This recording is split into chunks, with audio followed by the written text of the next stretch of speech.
What if I told you that every time you meet someone new, you're probably getting it wrong? Not about them, about yourself.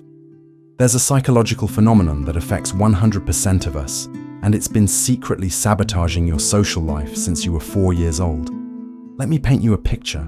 You just had a conversation with someone you met for the first time. Maybe at work, maybe at a coffee shop, maybe at a networking event. The conversation ended, you said goodbye, and now you're replaying it in your head. How do you think it went? On a scale of 0 to 10, how much do you think that person enjoyed talking to you? Got a number? Good. Now here's the kicker. You're probably wrong. And you're wrong in the same direction as everyone else. Welcome to the world of self-esteem, where nothing is quite what it seems. Self-esteem. We throw that word around like we actually know what it means. Oh, she has high self-esteem. He needs to work on his self-esteem. But what are we really talking about? Most people think self-esteem is just about confidence or feeling good about yourself. But that's like saying a car is just a steering wheel. You're missing the entire engine. The truth is, self-esteem is a complex machine with multiple moving parts, and understanding how it works can literally change how you interact with every person you meet for the rest of your life. Let's go back to the 1800s. A philosopher named David Hume was the first person to really dig into this idea. He said that self-evaluation, thinking you're at least somewhat decent, is essential for reaching your potential. But it was William James, one of the founding fathers of psychology, who really cracked the code. James said that your sense of self isn't something you're born with. It's built through interaction with the world around you. And he identified two critical components, the I self and the me self. The I self is the part of you that experiences things, that learns, that goes out into the world and tries stuff. The me self is the part that reflects on those experiences and creates meaning from them. Think about it like this. When you learn a new skill, let's say you're learning to code or paint or speak Spanish, the I self is doing the learning. You're actively engaged, making mistakes, trying again. But then, after you've practiced for a while, the me self kicks in. That's when you step back and think, hey, I'm actually getting pretty good at this. Or, man, I really suck at this. That reflection, that self-awareness, that's the me self at work. But here's where it gets really interesting. These two selves working together create three distinct types of self-perception. First, there's the material self. Basically, all the things you possess and the labels you give yourself. Your job title, your nationality, your diplomas, your skills.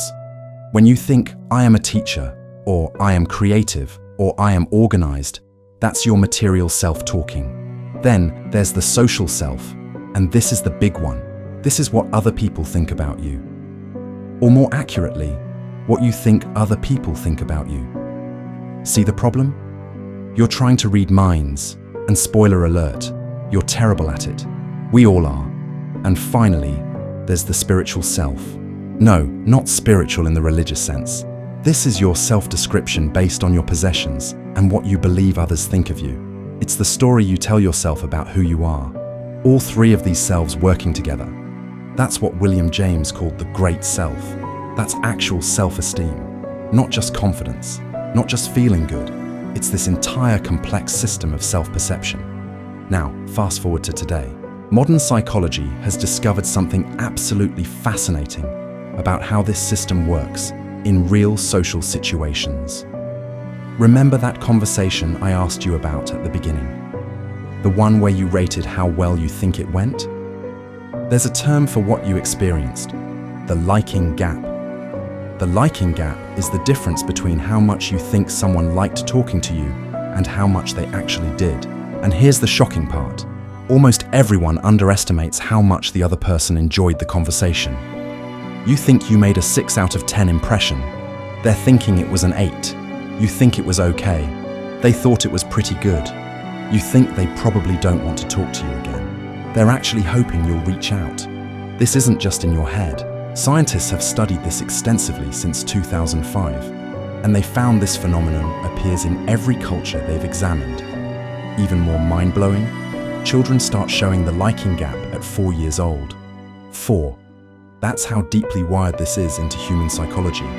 But why does this happen? Why are we so consistently wrong about how others perceive us? The answer is actually pretty logical when you think about it. You have access to an enormous database of information about yourself. You've observed yourself in thousands of social situations.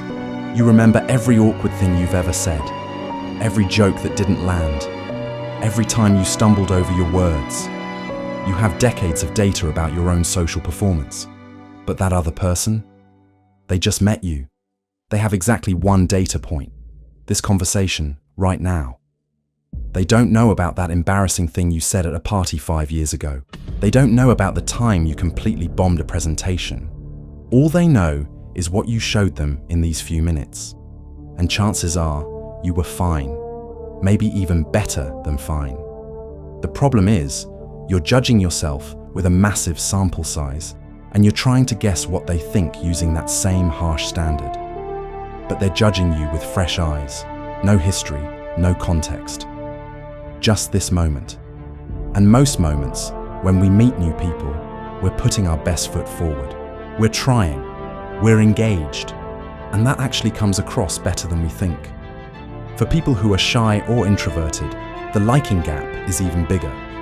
If you're someone who struggles with social anxiety, you might think everyone finds you awkward or boring. The reality? They probably think you're just fine, maybe even interesting.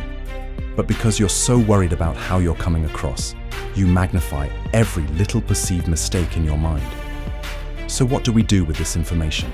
How do we fix our broken self-esteem radar? Here's the surprising answer, and it's probably not what you'd expect from a typical self-help message. Don't try to make everyone like you. Don't try to be more impressive. Don't try to help everyone. Instead, focus on something much simpler and much more powerful. Try not to harm people. Wait, what? Isn't that a pretty low bar? Actually, no.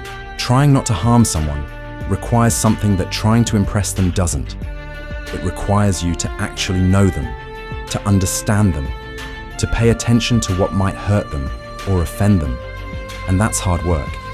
Real work.